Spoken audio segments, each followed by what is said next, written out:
Saudações, pessoal! Professor Frederico Schaff aqui de novo em mais uma videoaula sobre redes industriais. Na videoaula de hoje a gente vai fazer a continuação da camada enlace de dados do modelo SWOSI, tá? Segunda parte e última. Continuando. Então, na última aula a gente viu sobre a subcamada LLC. Agora a gente vai ver sobre a subcamada MEC, tá? Essa subcamada somente é necessária quando o meio de transmissão, então, né, e recepção, obviamente, o meio de transmissão, né, é um canal de difusão, tá? É um contraponto ao canal, por exemplo, de ponto a ponto, tá? Que é 1 para 1, que daí não é a multidifusão, ok? Então, essa subcamada MEC, tá? Multiple Access Control, então, né, controle de acesso por múltiplo, né, contém protocolos para determinar quem tem direito de transmissão no canal de múltiplo acesso no determinado momento. Tá? A maneira mais simples de delimitar canais de multiacesso para nodos que competem no meio é dividir a largura de banda entre os competidores, tá? Se isso for possível. É o que a gente tem, por exemplo, nas redes de celular. Tá? Então, que é o tal do FDM, tá, de inglês, é essa divisão de bandas, né? É o Frequency Division Multiplexing, ou seja, multiplexação em divisão de frequências, ok? Bom, em redes industriais isso não é muito comum, tá? Só tem em redes que tenham, então, radiofrequência, que não é a maioria dos casos. A maioria dos casos é por fiação, né, elétrica, né? Então a gente tem outras técnicas, tá? Então, seguindo aqui. Bom, quando a gente faz alocação dinâmica, tá, a gente tem alguns desafios. Tá? O que é alocação dinâmica? A gente fica trocando, né, tá, conforme as regras vão mudando, né, ou seja, o número de participantes muda, o número de mensagens que o participante pode mandar pode mudar. Isso é alocação dinâmica, tá? Então, enquanto está sendo transmitido, né? Então, existem alguns desafios justamente quando se faz essa alocação dinâmica, tá? Que é, obviamente, a disputa. Tá? Já tem um canal único para transmissão e vai ter disputa, então é um desafio a gente fazer essa disputa o mais justa possível. Tá? Vai causar esperas, obviamente, né? E essas esperas a gente vai ter que gerenciar de alguma forma para que não prejudique, né, a comunicação dos dispositivos. Pode ou não haver colisões, tá? Se tiver colisões, a gente obviamente vai ter que tratar essas colisões, tá? E a gente pode fazer essa disputa com tempo contínuo ou com tempo segmentado, tá? Então, divisões conhecidas de tempo, segmentos, tá? Ou não conhecidas, tá? E a possibilidade ou não de ter a detecção da portadora, que a gente chama de carrier sense. Então, essa alocação dinâmica ela envolve alguns desafios. Tá? Seja qual for a técnica adotada, você vai ter que solucionar esses desafios, né? Ok? Então, aqui eu vou passar alguns protocolos ou técnicas ou até métodos de acesso múltiplos, tá? Que são bastante conhecidos nessa área de redes industriais, tá? São os seguintes métodos, tá? O Aloha, tá? O CSMA, que é uma sigla para Carrier Sense Multiple Access, protocolos, mais de um, né, que são chamados do grupo de livres de colisão, e protocolos de disputa limitada. Tá? Então, a gente pode subdividir, então, os métodos de acesso nesses 4 grupos. Tá? Vamos começar do mais simples, então, que é o Aloha. Tá? Bom, creio que vocês já ouviram essa palavra Aloha alguma vez, né? Para quem viu algum filme que tem passe no Havaí ou alguma coisa do tipo, né? Deve ter ouvido essa palavra, né? Então, Aloha é de origem havaiana, tá? Da linguagem, então, dos nativos do Havaí. Tá? O Aloha tem 2 versões. O que a gente chama de puro, Aloha puro, e o Aloha slotted, tá? O que tem fatias de tempo. Tá? O slot do Aloha precisa de sincronização de tempo global, já vou explicar isso um pouquinho mais para frente para vocês. Então, para quem já estudou um pouquinho de geografia, né, sabe que o Havaí, né, é um arquipélago de ilhas, né, formado por várias ilhas, né. Aqui eu coloquei uma figura, né, que mostra isso, então, as ilhas do Havaí.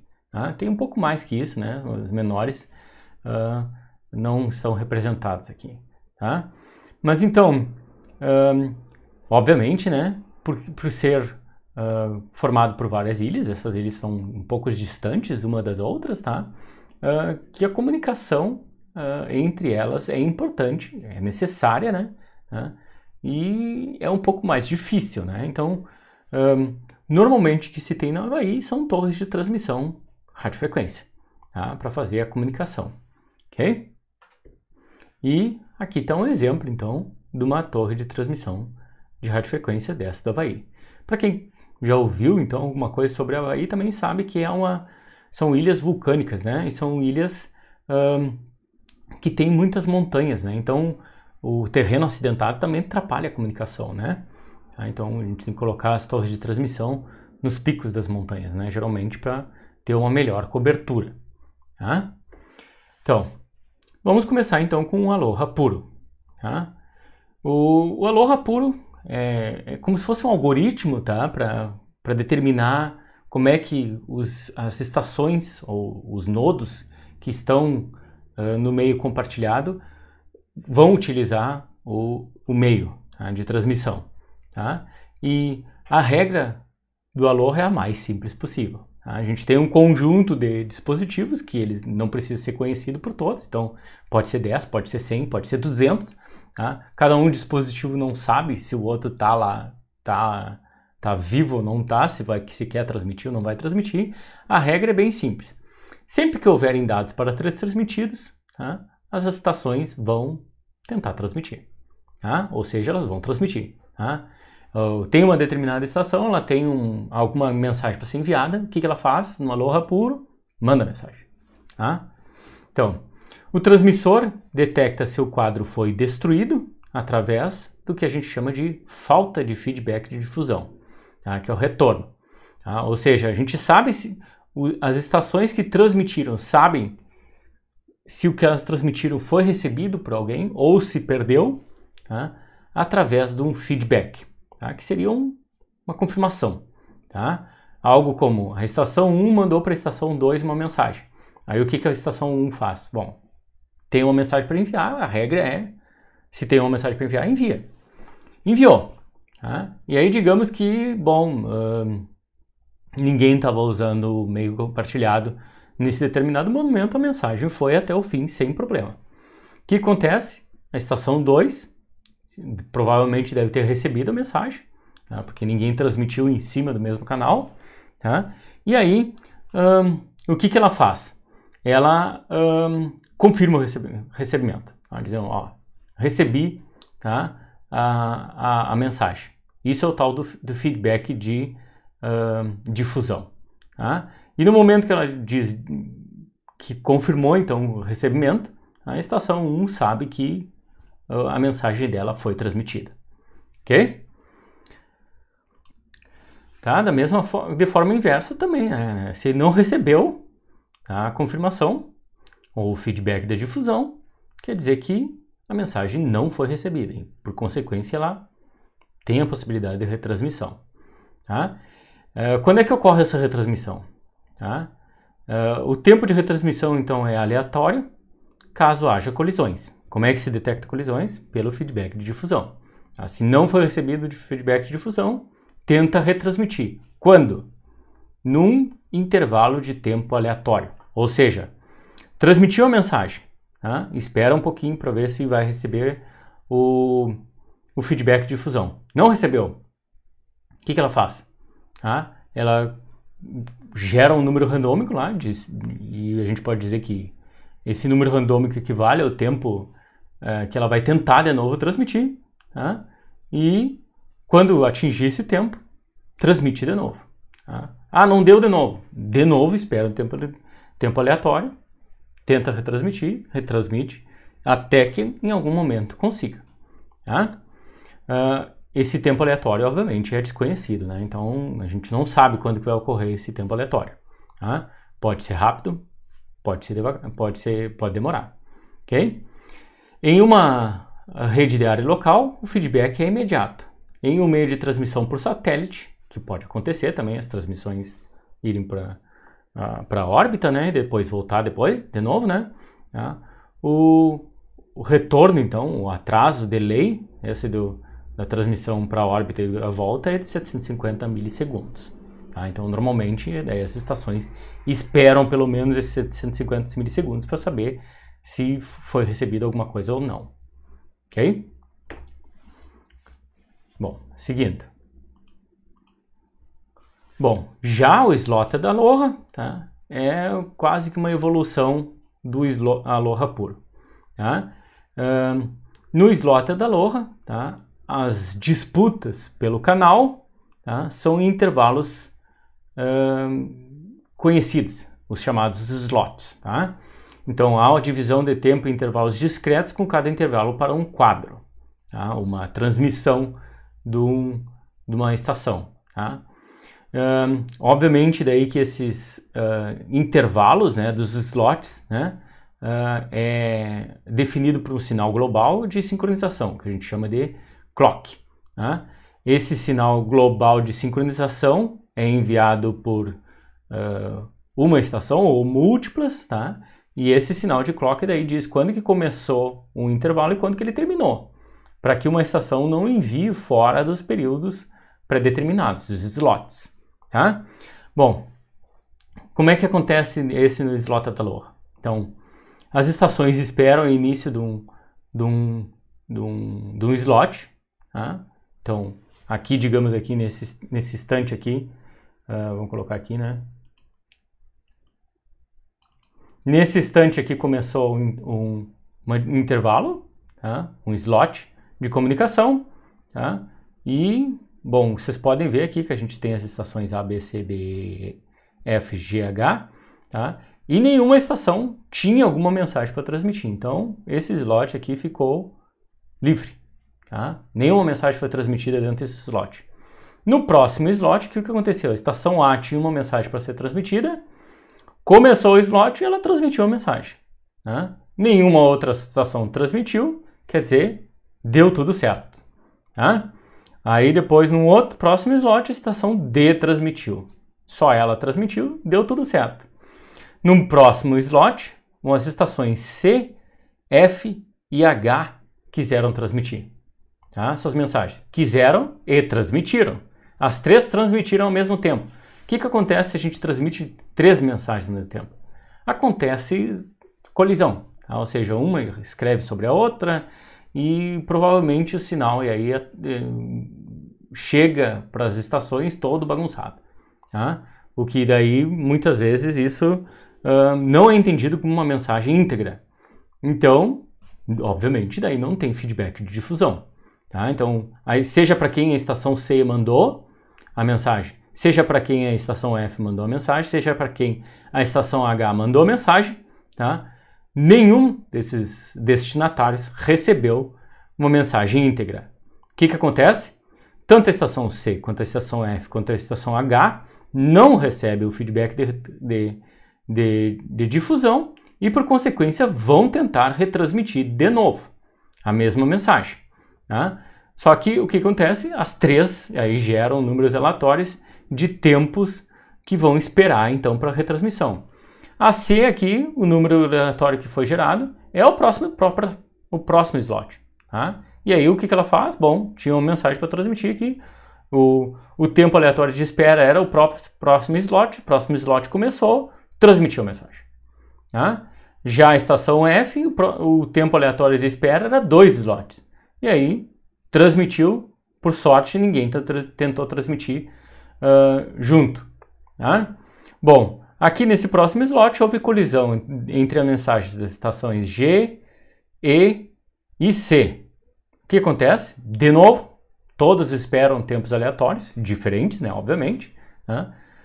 Ocorre um próximo slot de tempo, que aqui ninguém usou. No próximo slot, a estação C quis transmitir, transmitiu, só ela foi, então recebeu o feedback de difusão, tudo certo. Tá? Então vocês veem aqui pelos quadradinhos cinzas, são os onde ocorreram então colisões. Tá? E por consequência as estações envolvidas nessas envios dessas mensagens aqui vão esperar para enviar de novo em outros slots. Tá? Enquanto que os quadradinhos brancos, né, são quando as mensagens foram enviadas, né, e não ocorreu colisão. Aí, por consequência, aí, houve, tá, feedback de difusão, tá, e por consequência não precisa retransmissão dessa mesma mensagem. Tá? Então, bem simples, pessoal. Tá? Tanto o Aloha quanto o slot da Aloha, tá? Para entender. Por quê? Porque a regra é muito fácil. Tá? Ah, professor, mas podem ocorrer muitas colisões. Pode. Tá? E o Aloha trata do jeito que foi especificado no protocolo, ou vocês podem até chamar de algoritmo, né? Tá? Para detectar tanto essas colisões quanto retransmitir, se for o caso. Ok? Bem simples. Tá? Então, vamos seguir aqui. O próximo método de acesso, controle de método de acesso a canais compartilhados, tá? Então o MAC, é o CSMA. CSMA é um acrônimo, uma sigla então, para Carrier Sense Multiple Access. Então, acesso múltiplo com detecção de portadora, tá?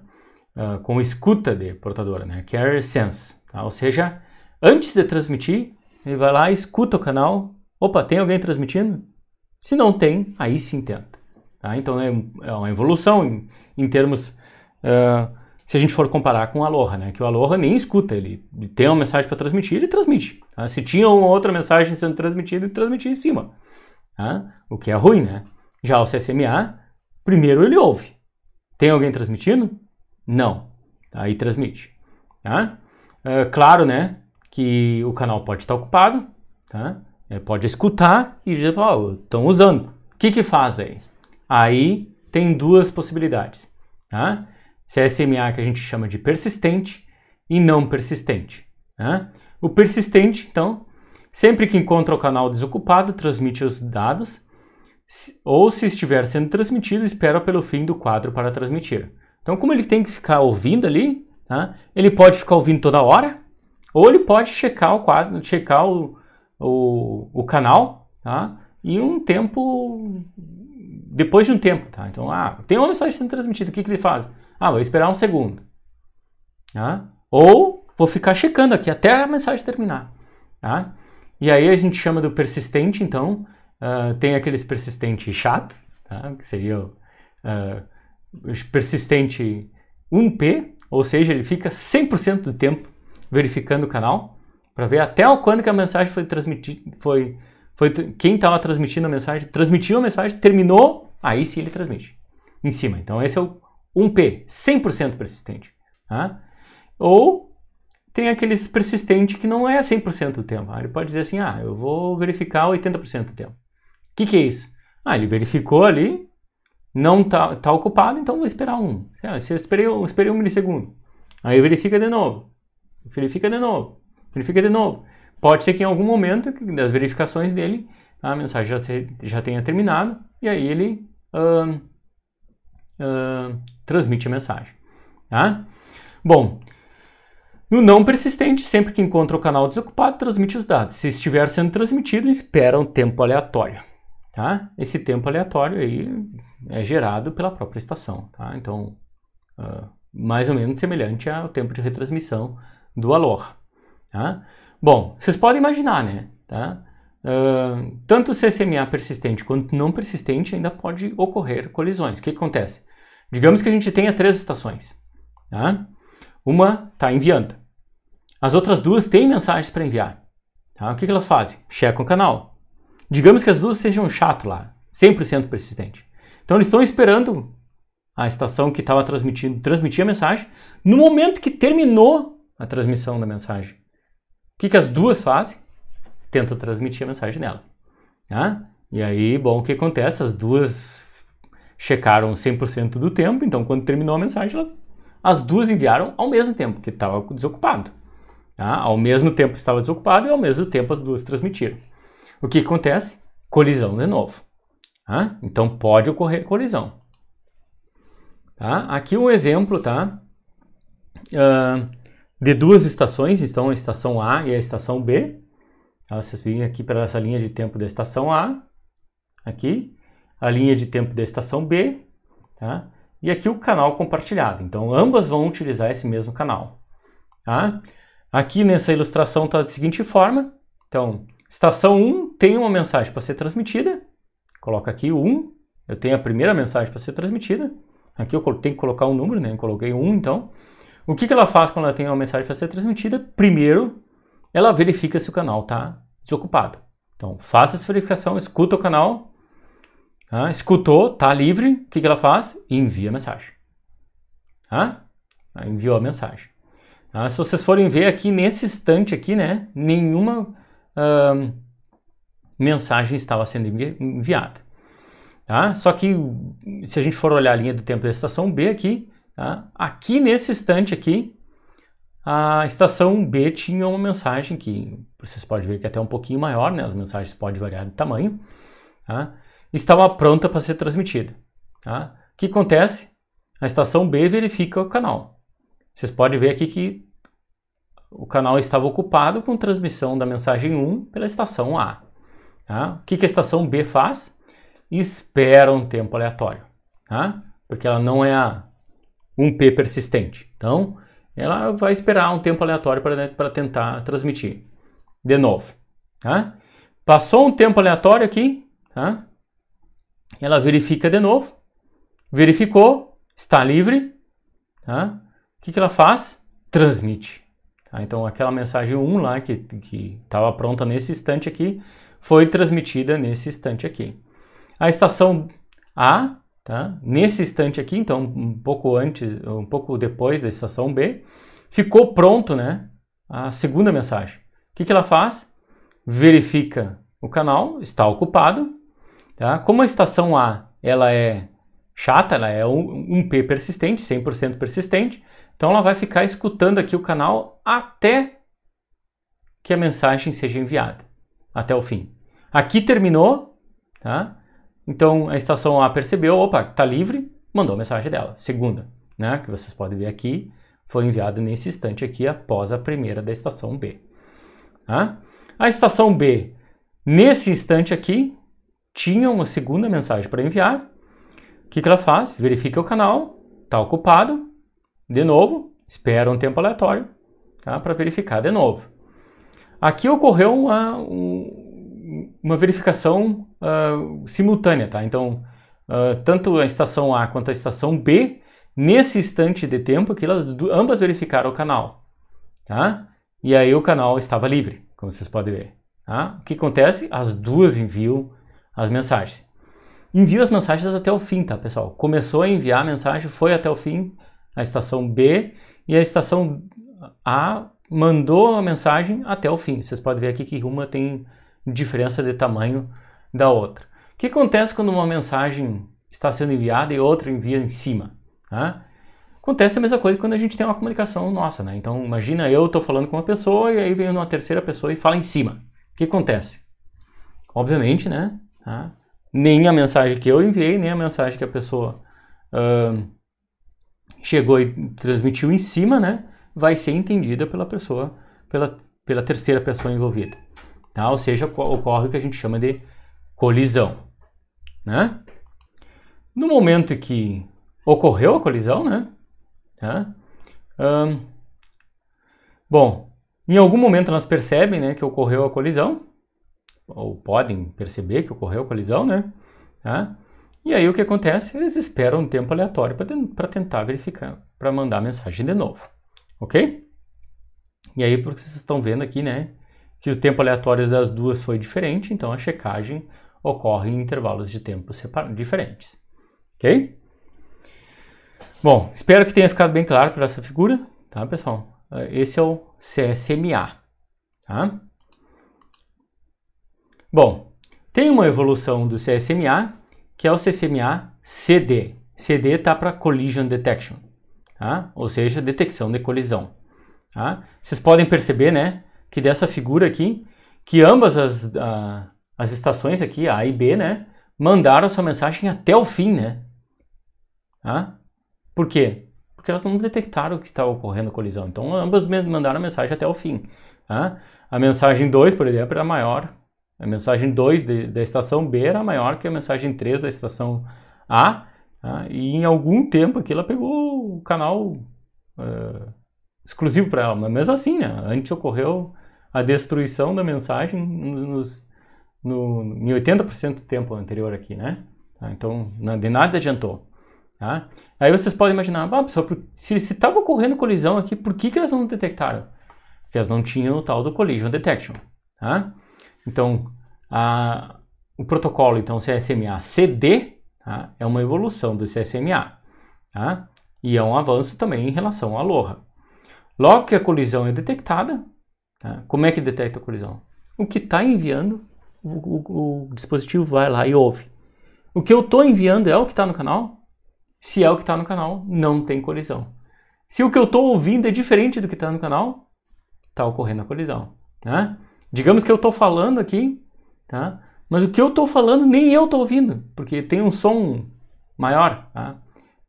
Que nem na UFSM lá, passou um jato. Tá? Passou um jato, nem eu ouvi o que eu falei. Tá? Então isso eu estou detectando que tem colisão. O que eu faço? Paro de falar. É bem simples. Então, nesse caso, no CSMA-CD, logo que a colisão é detectada, a transmissão é abruptamente interrompida, ou seja, interrompida na hora, tá, que a colisão foi detectada. Tá? O CSMA-CD é base para o padrão Ethernet e 3E802.3. Tá? No esquema de rede, então, Local Area Network. Tá? E CSMA-CD tem 3 estados básicos. Tá? Disputa, transmissão ou inatividade. Tá? Tá aqui representado, então, esses 3 estados básicos. Tá? Então, quando está sendo transmitido um quadro, é o período de transmissão. Quando está ocorrendo a disputa, então, entre os envolvidos, eu estou escutando o canal para ver se tem alguém enviando, ou tem alguém enviando, eu estou escutando para terminar a mensagem, isso tudo é período de disputa, tá? E aí vocês podem ver aqui, né, que esses quadradinhos menores, né, são os slots de disputa. Pode ser que nenhuma estação queira enviar alguma coisa naquele momento, e aí isso aqui é um período de inatividade, tá? Bem simples.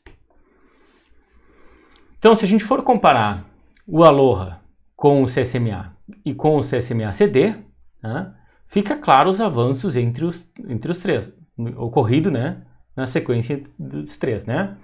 No Aloha, né, tá? Se ocorreu colisão, a mensagem é enviada até o fim, porque elas não detectam colisão, tá?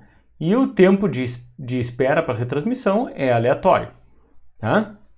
E pode demorar, né? No CSMA, mesma coisa, bem semelhante ao que tem no primeiro ali, né? A única coisa que tem é o tal do carrier sense. Então, eu diminuo a chance de ocorrer colisão, mas ela ainda pode ocorrer, tá?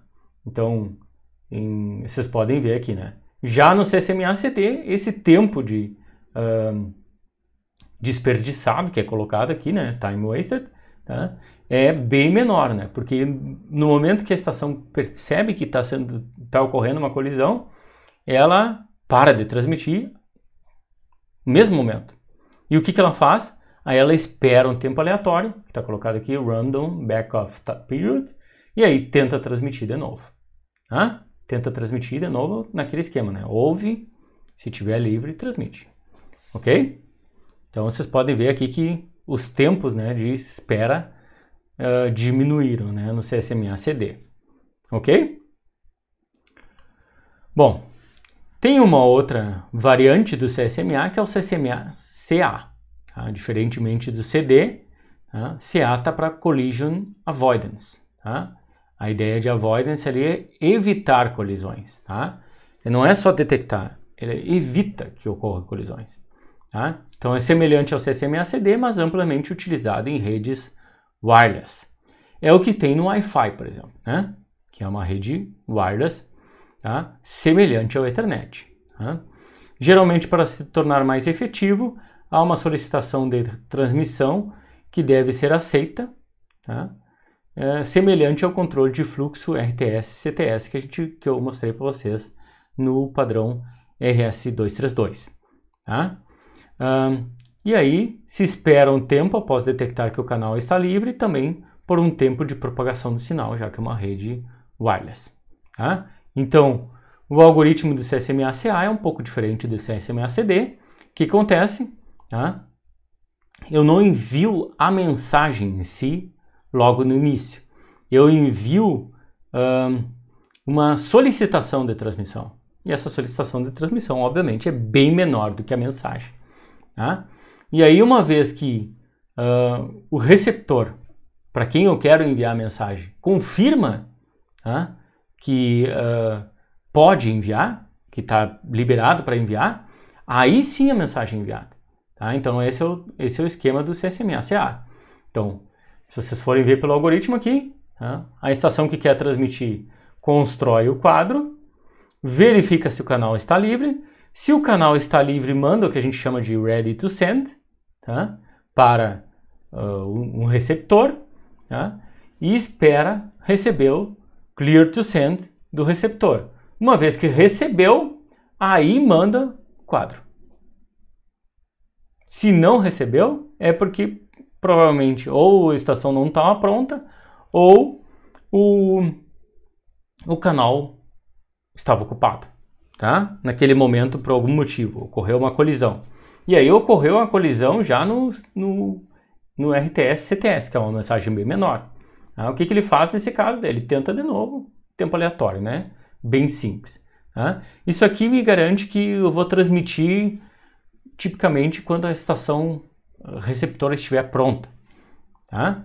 E não quando ela não estiver. Então, me garante uma melhor eficiência, né, para redes onde as estações podem sair e entrar, né, de uma maneira mais dinâmica, né, tá? E me garante uma maior eficiência no uso do canal compartilhado também, uma vez que eu não vou transmitir algo que eu sei que se a estação não está pronta para receber, ok? Bem simples, então o CSMA-CA, né? Bem semelhante ao CSMA-CD, mas com essa negociação do RTS-CTS, ok? Bom, aí vamos para o outro grande grupo de protocolos, então, de MAC, tá? Aqui eu vou chamar, esse grupo, então, que a gente vai ver agora, são os protocolos livres de colisão. São aqueles, então, onde é impossível ocorrer colisão, tá? Por quê? Porque vai ter regras, tá? E essas regras impedem as colisões. Elas não vão ocorrer, tá? Um desses protocolos é o chamado mapa de bits, tá? Nesse mapa de bits, há períodos de disputa conhecidos pelos envolvidos, com o número de slots de um bit representando a quantidade de estações. Se a estação quer transmitir, manda 1 no seu respectivo slot. Caso não, manda 0, tá? Ou não manda nada, tá? Deixa livre, que é a ideia. Tá?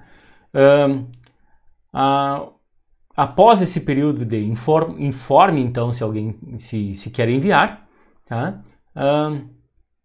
As estações enviam conforme a sequência. Tá? Então, os quadros que seguem o período de disputa seguem a ordem de transmissão de acordo com os números das estações. Aqui tem um diagrama representando isso. Tá? Então, digamos que numa rede pequena, né, composta por 8 dispositivos, tá? Então aqui os 8 slots de disputa, então são 8 dispositivos, 8 estações, tá? Começou um período de disputa. Isso é conhecido, obviamente, das estações, elas são sincronizadas para isso, elas sabem que em algum momento vai começar o tempo de disputa e sabem qual é o intervalo de slot que elas têm para informar se vão transmitir, se querem transmitir algo ou não. Tá? Então aqui no slot da estação 0, tá? A estação 0 não mandou nada. No slot da estação 1, a estação 1 mandou um número 1. A estação 2, no slot dela, não mandou nada. Estação 3 mandou um 1, 4 não mandou nada, 5 não mandou nada, 6 não mandou nada, 7 mandou um 1. Aí é óbvio, e todas as estações estão ouvindo o canal compartilhado, todas elas sabem então que a estação 1 quer mandar alguma coisa, a estação 3 quer mandar uma coisa, a estação 7 quer mandar alguma coisa. A regra é, quem tem o menor número começa primeiro. Então o que vai acontecer depois desse período de disputa? Tá? Todas as estações sabem que tem 3 mensagens para serem enviadas e todas as estações sabem que o primeiro período depois da disputa aqui é reservado para a estação 1. A estação 1 manda a mensagem, terminou de mandar a mensagem, todo mundo sabe quando é que começa e quando é que termina a mensagem. Tá? A estação 3 sabe que pode mandar a sua, manda a sua, tá? Depois ocorre naturalmente, então terminou a mensagem, a estação 7 sabe que pode mandar a sua. Todas as estações sabem agora, opa, todo mundo já mandou, porque foi informado aqui no período de disputa. O que acontece? Novo período de disputa. Tá? Slot da estação 0, sem nada, slot da estação 1 com 1, slot da estação 2 sem nada, 3 sem nada, 4 sem nada, 5 com 1, que é a estação 1, 5 mandou 1, né, obviamente, 6 sem nada, 7 sem nada. Aí todas as estações sabem, opa, o período de disputa que os 8 slots já foram informados, a estação 1 tem uma mensagem para enviar, a estação 5 tem uma mensagem para enviar. A estação 1 envia a mensagem, depois a estação 5 envia a mensagem, novo período de disputa e assim segue. Ok? É bem simples. Tá? Esse protocolo, ou essa disputa aqui, pelo método de acesso compartilhado, tá? Ela é livre de colisões. Por quê? Nenhuma estação vai enviar aqui um período que não é destinado para ela, tá? Na disputa. Tá? Esse intervalo de tempo aqui é exclusivo da estação 0. Esse intervalo de tempo aqui é exclusivo da estação 1. Tá? Só ela pode enviar. Todo mundo conhece. Tá? E aí depois que ocorreu a disputa, todo mundo sabe quando que termina a disputa também, porque os slots de tempo são conhecidos. Tá? Isso é predefinido, né? Obviamente. Tá? E aí vocês podem dizer, pessoal, isso é feito dinamicamente ou não dinâmico. Fixo, né? Tem as duas possibilidades, tá? A gente pode fazer dinâmico ou pode fazer fixo. Né? Mais comum numa rede que utiliza um mapa de bits desse é deixar fixo. Tá? E aí cada vez que a gente inserir uma estação, a gente muda a regra. Diz, opa, agora não são mais 8 slots, são 9. Tá? Reconfigura todo mundo e deu. Tá? Bom, todas as estações sabem aqui qual é a sequência também, porque elas estão programadas para isso. E aí, bom, se nenhuma vai interferir na outra e todo mundo sabe qual é a regra, não vai ocorrer nunca colisão. Ok? Bem simples. Tá?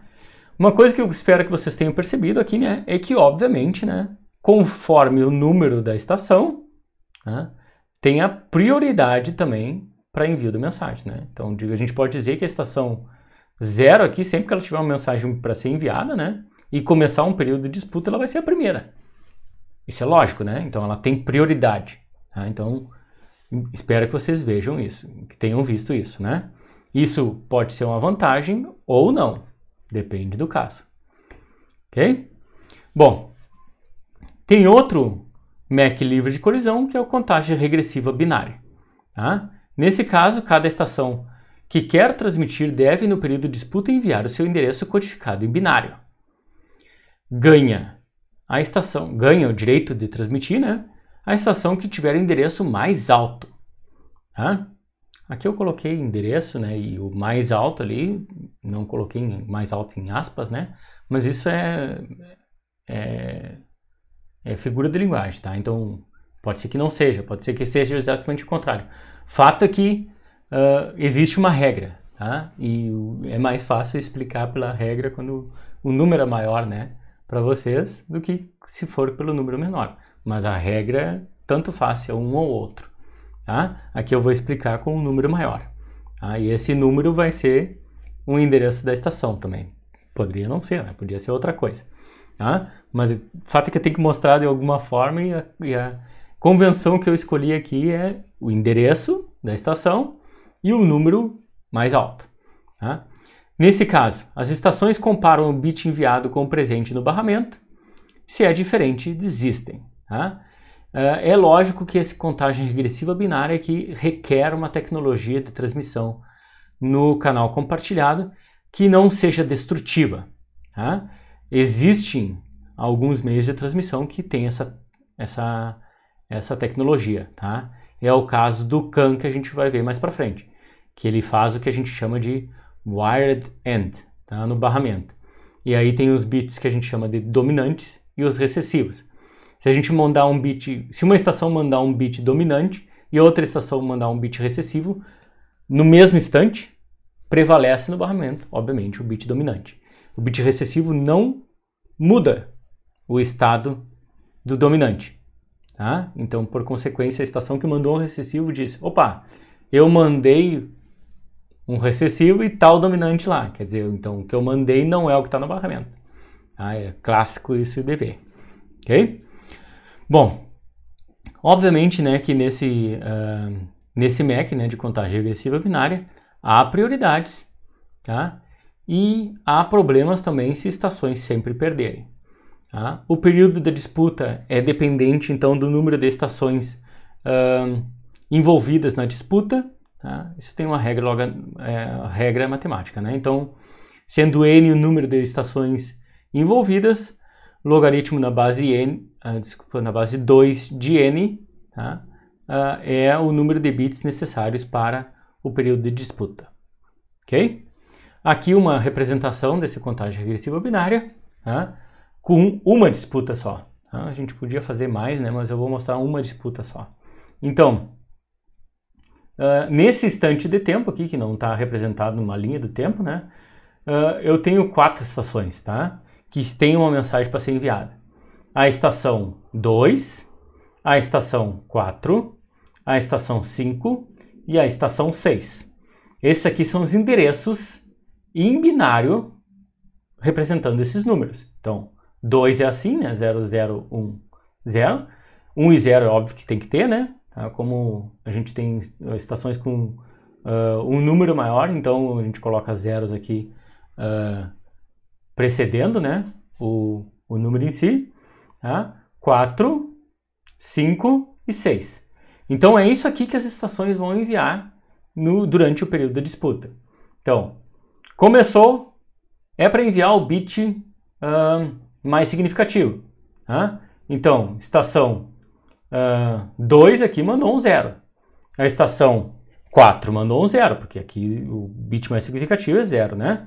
A estação 5 mandou um 1, porque o bit mais significativo dela é 1. A estação 6 também mandou 1, porque o bit significativo dela é também 1. Tá? Aqui a gente pode perceber, opa, vamos imaginar que o que prevalece aqui é o 1, né? Sendo o 1 o dominante e o 0 o recessivo. Então, no barramento, vai permanecer o 1. Tá? O que as estações 2 e 4 percebem? Opa, eu enviei um 0 e está lá no barramento 1. Quer dizer, o que eu enviei não é o que está no barramento. Logo, eu perdi a disputa. Já no primeiro bit. Tá? E aí, o que elas fazem? Bom, elas não mandam os restos dos seus bits nos próximos períodos de disputa. A estação 5 e a estação 6 ainda estão disputando, porque elas mandaram 1 e o 1 que está no barramento. Então, manda o próximo bit. Segundo bit, 0. Da estação 6 também é 0. Então, continua na disputa. Terceiro bit. A estação 5 mandou um 0, a estação 6 mandou um 1. Opa! Nesse bit aqui há a diferença. Então, o que prevalece lá no barramento é o bit da estação 6 e a estação 5 aqui percebe que ela perdeu. Tá? Então, a estação 6 aqui ainda não sabe se ganhou ou não. Ela manda o outro bit e as outras não mandam nada, né? Ela já sabe que perdeu, não mandam nada. Tá? A estação 6 aqui manda o último bit e percebe, opa, tudo que eu mandei está no barramento. Então eu ganhei. Tá? E o que ela faz? Bom, agora que ela já mandou o seu endereço e sabe que o que ela mandou permaneceu no barramento, ela manda mensagem dela. As outras, obviamente, não mandam mensagens dela. Elas simplesmente perceberam que perderam e aí vão para um próximo período de disputa. Tá? Estação 6 aqui manda sua mensagem, terminou a mensagem da estação 6, novo período de disputa, e aí todas as estações que tiverem mensagens para enviar, obviamente que a estação 2, a estação 4 e a estação 5 têm mensagens para enviar, porque não foram enviadas antes, elas, e se tiver a outra estação, né, vão disputar de novo pelo barramento. Se forem, obviamente, se a estação 6 tiver a outra mensagem logo na sequência para ser enviada, de novo ela vai ganhar. Então, por isso que aí tem prioridades, né? E é importante que a gente saiba que tem essas prioridades, porque isso pode causar vantagens ou desvantagens também, ok? Bom, tem uma variação da contagem regressiva binária, tá? Que é um MEC, então, que é chamado variação da contagem regressiva binária, que obviamente tem uma modificação aí, né? A ideia é a mesma da contagem regressiva binária, mas há troca de endereços, ou troca de prioridades das estações, cada vez que uma estação transmitir. Tá? Então vocês viram aqui, né? Se a estação 6 aqui sempre tiver mensagens para ser transmitidas, tá? Ela vai ganhar sempre, tá? Da estação 2, da 4 e da 5. Tá? Então se ela sempre tiver mensagem para transmitir, eu tenho 1 milhão de mensagens para transmitir, ela vai ganhar sempre dessas estações. Tá? Vai iniciar um período de disputa, ela vai ganhar, vai iniciar o próximo período de disputa, vai ganhar de novo, tá? E assim as outras nunca vão enviar. Tá? Essa variação da contagem regressiva binária aqui propõe uma técnica, então, para impedir que a mesma estação ganhe de novo. Tá? E aí o que acontece? Cada vez que uma estação transmite, ela muda o seu número, tá? Utilizado para disputa. Tá? E nesse caso, daí assume-se que todas as estações têm prioridade iguais, pelo menos depois de transmitir, né? Tá? E, bom, se B acabou de transmitir, sua prioridade vai para o fim da fila. Tá? Então, exemplo aqui, se o B transmitiu no período anterior, tá? A próxima vez que ela vai transmitir vai ser depois de A, C, D e E, tá? Porque a prioridade dela vai diminuir. Tá? Obviamente que nesse caso, né, tá? Tem que ter como se fosse um juiz, tá? É um árbitro, tá? Que faça essa troca de prioridade das estações.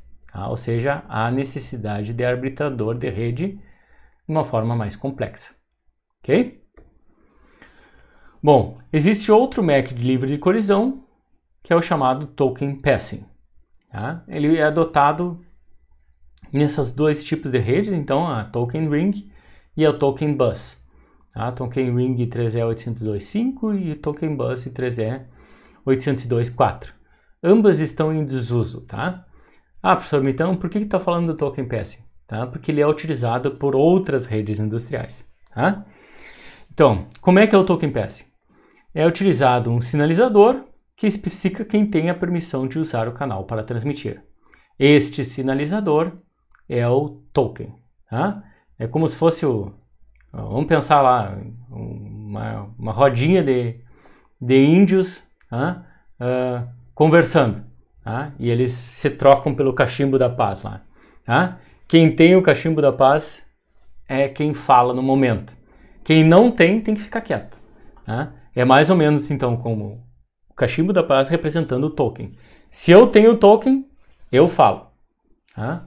Podia ser outra coisa, professor. Podia ser um bastão. Quem tem o bastão naquele momento é o que fala. E os outros que não têm o bastão escutam. Tá? Quando é que eles vão falar? Quando alguém passar o bastão para eles e eles tiverem o bastão. Tá? E esse bastão normalmente, ou o token, obviamente circula. Ele não vai ficar sempre com a mesma pessoa. Tá? Então, o token então segue a regra de circulação, está aqui representado, né? O token ele circula entre as estações. Essa estação aqui falou, passa o token para essa fala, passa o token para essa fala e assim por diante. Só fala quem tem o token. Tá? Professor, pode transmitir uma mensagem, 2 mensagens, 3 mensagens? Não sei. Tá? Depende daí da regra que foi estipulada e como é que é a produção de mensagens das estações.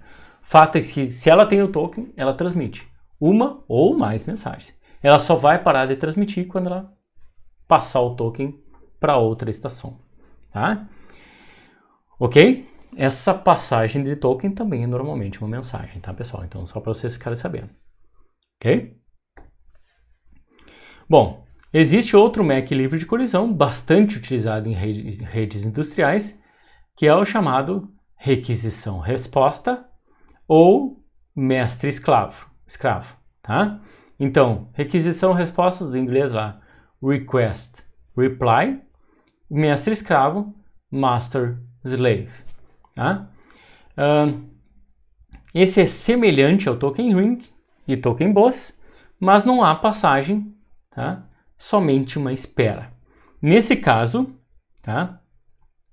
É como se tivesse o token, tá? Mas o token fica sempre com o mestre. Tá? É só o mestre que faz a pergunta. É só o mestre que fala. Tá? Ele só para de falar quando ele faz uma pergunta para alguém e aí ele espera essa resposta. Tá? Então o mestre sempre detém o poder de requisição e os escravos somente respondem ou só conversam quando perguntados. Tá? Então aqui está um exemplo em uma rede mestre-escravo. Eu tenho um mestre e tenho múltiplos escravos. O que acontece numa rede desse tipo? O mestre faz uma pergunta para o escravo 1. Tá? No momento que ele faz a pergunta, ele espera a resposta do escravo 1 e o escravo 1 pode responder. Geralmente num intervalo de tempo conhecido, tá, pessoal? Não é eterno que ele espera. Já depois que fez a pergunta para o escravo 1, faz a pergunta para o escravo 2, recebe a resposta do escravo 2 e assim por diante. Tá? Terminou de perguntar para todos os escravos, volta para o escravo 1. Então por isso que é parecido com o token ring ali, porque depois que ele terminou o ciclo de perguntas a todos os escravos, ele volta para o primeiro da fila. Ok?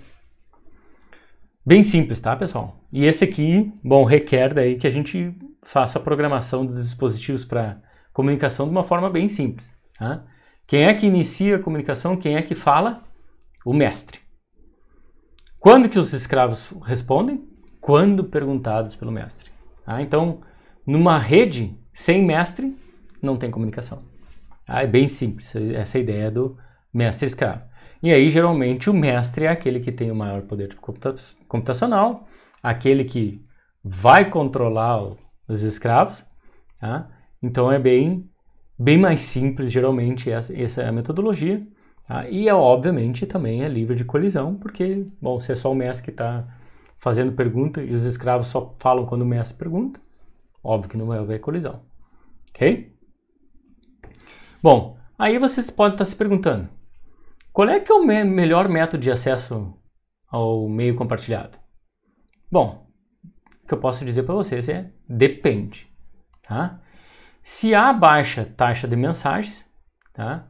E não quer se programar tantos dispositivos, se os dispositivos têm pouco poder de processamento, tá? O que a gente chama de, então, rede simples, tá? E que se ocorrer uma colisão ou não, isso pouco importa, tá? Aí eu posso dizer para vocês que o método mais adequado é o Aloha. Tá? Porque ele tem o que a gente chama de baixo overhead. Tá? Não é necessário um grande poder de computacional para os dispositivos envolvidos para saberem qual é o método de acesso ao meio compartilhado, porque é o mais simples possível. Tá? Agora, se a taxa de mensagens é alta, tá? Aí normalmente se utilizam protocolos que evitam colisões, tá? Como o CSMA-CD ou o CSMA-CA. Tá? Só que tanto o CSMA-CD quanto o CSMA-CA e quanto a Aloha, tá? Se vocês lembrarem, tem aquele tempo aleatório. Tá? E esse tempo aleatório, para algumas coisas que a gente utiliza para controle determinístico, tá? Controle crítico de processo, tá? Tempos aleatórios são ruins. Tá? Então, quando a gente não sabe quando que pode ocorrer uma coisa, tá? Geralmente é ruim isso para controle. Tá? E aí, por isso que a gente utiliza outros métodos que não o Aloha, CSMA-CD ou CSMA-CA, para laços de controle determinístico. Tá? Então, para determinismo, tá? São utilizados protocolos livres de colisão, como o mestre-escravo, o token pass, o mapa de bits ou contagem regressiva de bits. Ok? Aí vai depender, obviamente, né, da capacidade de processamento dos dispositivos. Geralmente o mais simples é o mestre-escravo, ok? Bom, isso então sobre a subcamada MAC, tá? Então aqui sobre os métodos ou protocolos, né, de comunicação em meios compartilhados, tá? Para decisão então de quem vai transmitir. Outro serviço da camada de enlace de dados bastante importante, tá, é a estruturação do quadro, ou seja, a construção do quadro. Tá? O que é o quadro, professor? O quadro é o conjunto de informações que vai ser transmitido pela camada física. Tá? Então, é serviço da camada, desculpa, tem um erro ali, né? É serviço da camada de enlace de dados a estruturação do quadro. Quadro, e aí vem em inglês, frame de dados. Tá? E entrega do mesmo a camada física para a transmissão. Tá? Um quadro contém, além das informações dos serviços das camadas superiores, tá? Então acima da camada de enlace tem informações desses serviços das camadas acima. Tá? Tem então também campos. Tá? Em campos vem em inglês fields, tá? Campos que são espaços dentro do quadro, tá? Para informações como sinalização do início do quadro, endereçamento físico, que eu já havia comentado, controle de fluxo e de modelo de conexão, checagem de erro e sinalização do fim do quadro. Tá? Todos esses elementos aqui que estão normalmente dentro de um quadro, tá, são serviços da camada enlace de dados. Tá? Aqui um exemplo de quadro, tá? E a estrutura desse quadro. Vocês vão ver então que vai ter os elementos que eu acabei de comentar. Tá? Aqui um quadro do protocolo CAN, tá? Que a gente vai ver mais para frente no curso, na disciplina, lá para o fim. Tá? O quadro CAN então é composto pelos seguintes campos. Tá? Isso aqui estão em cores diferentes porque são campos. Tá? Então, o primeiro campo aqui é o chamado Start of Frame, segundo campo chamado de Message Identifier, tá? Start of Frame, então início do quadro, identificador de mensagem, RTR, IDF, DLC. Eu não vou explicar isso aqui para vocês o que é, porque não faz muito sentido agora e vou estar dando informações que não são importantes para vocês agora no momento.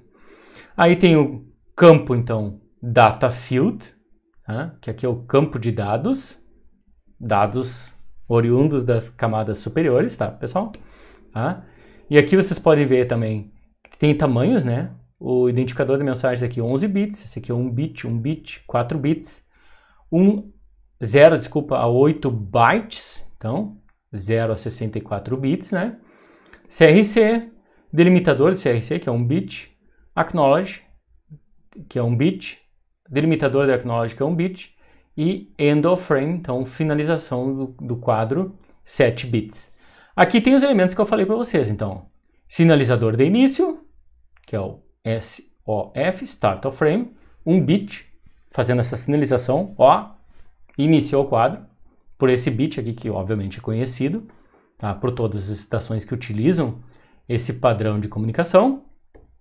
Aqui terminou o quadro, é o tal do EOF. Vocês podem ver que é 7 bits o EOF, diferente do SOF.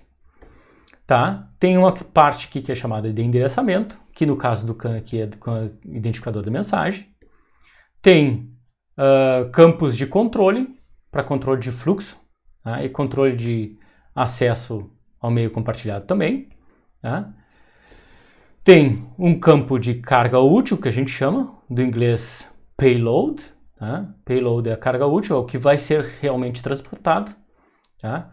O quadro em si, ele não liga o que está sendo transmitido, é mais ou menos como quando a gente envia uma carta para uma pessoa. Tá? Vocês podem imaginar, opa, a carta é composta por um envelope e o que está dentro do envelope. Tá? Depois que o receptor lá, o destinatário, recebeu a carta, interessa para ele o envelope? Geralmente a pessoa abre o envelope e tira fora.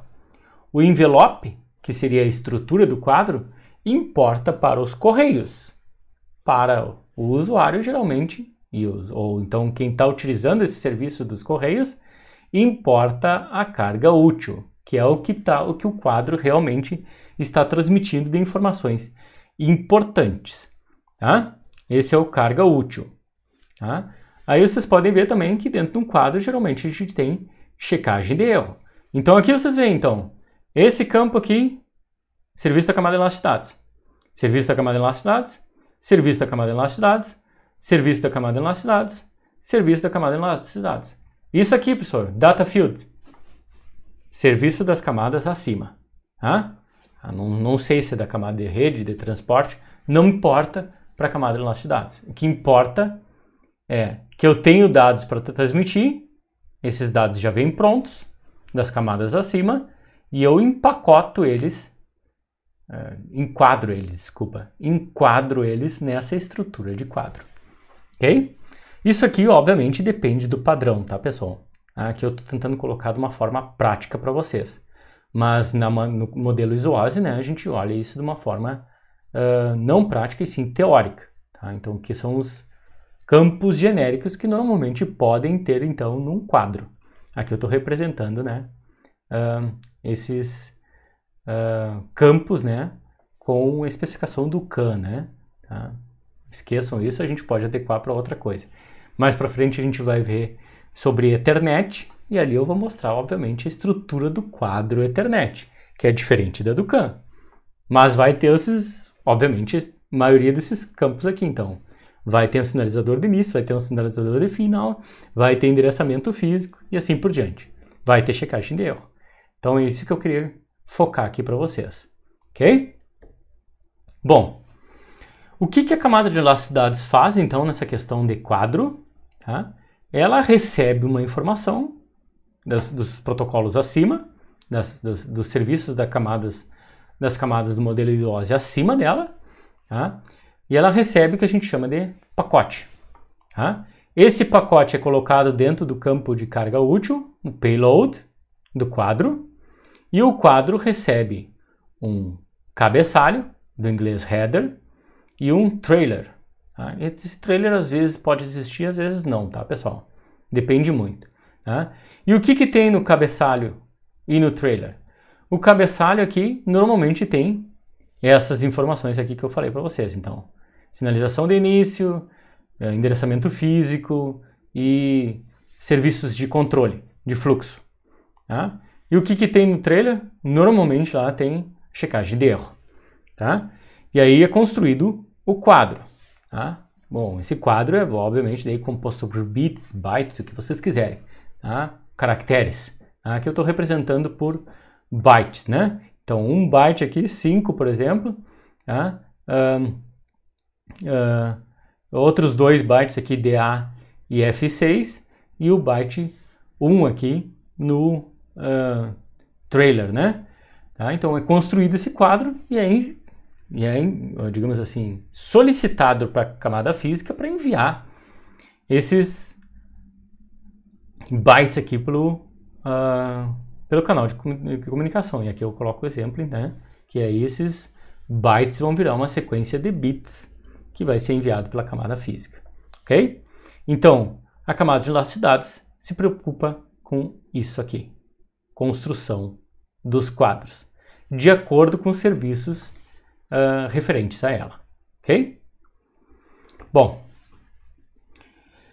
é importante vocês saberem, né, que as topologias físicas, então, né, dependem das ligações da camada de enlace de dados, tá? Então, a maneira como as ligações de enlace estão organizadas se chama de topologia física, tá? Então, a conexão de hardware aqui de comunicação entre os dispositivos cria um enlace de dados. E isso, obviamente, é a topologia física. Aí aqui eu coloco exemplos para vocês. Então, esse aqui seria o P2P, né?